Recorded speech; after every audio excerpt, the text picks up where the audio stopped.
Hi guys, magandang gabi. Back to back. Oh. Andito pala ako ngayon sa King Abdulaziz Riyadh, which is medyo matraffic. So nagmetro lang ako. Para makuha ko yung oras na gusto ko bago magsarado yung shop na gusto ko puntahan. So back to back. Ito yun. Ayan. Tapos Riyadh, Saudi Arabia tayo. Medyo matraffic na rin. Oo.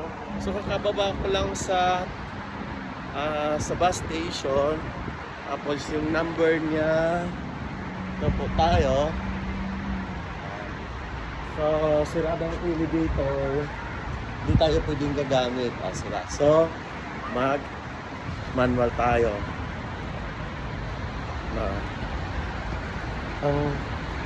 Ang akong ibahagi sa inyo mga kayo'y lipakan vibes na maganda na gyud ang Riyadh karon in terms of transportation. Tapos malinis na po siya. Nice na kayo sa tanan. Karon makita niyo guys, dito ko kumpleto dito guys, ang ganda dito, grabe.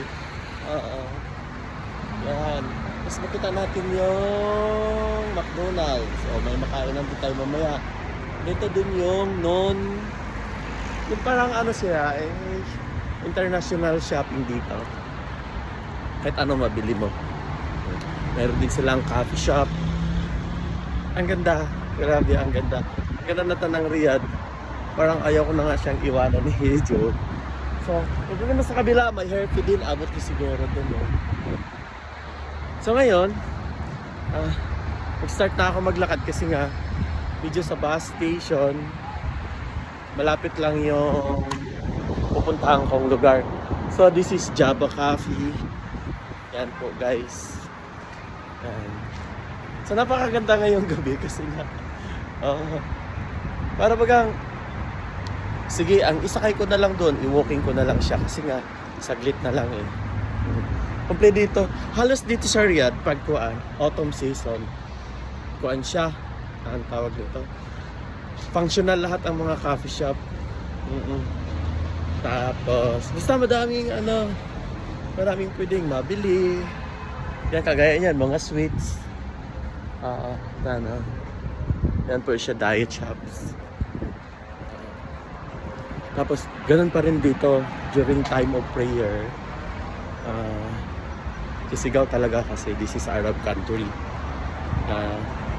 Yun lang. Ang may bahagi ko lang sa'yo yung mga lugar na kakaiba lang sa paningin sa ibang lugar na sa ibang mga ka-vibes ko na hindi nakapunta sa ibang bansa.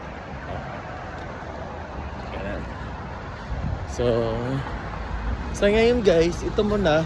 Dugtungan ko na lang to mamaya kung saan ako makarating.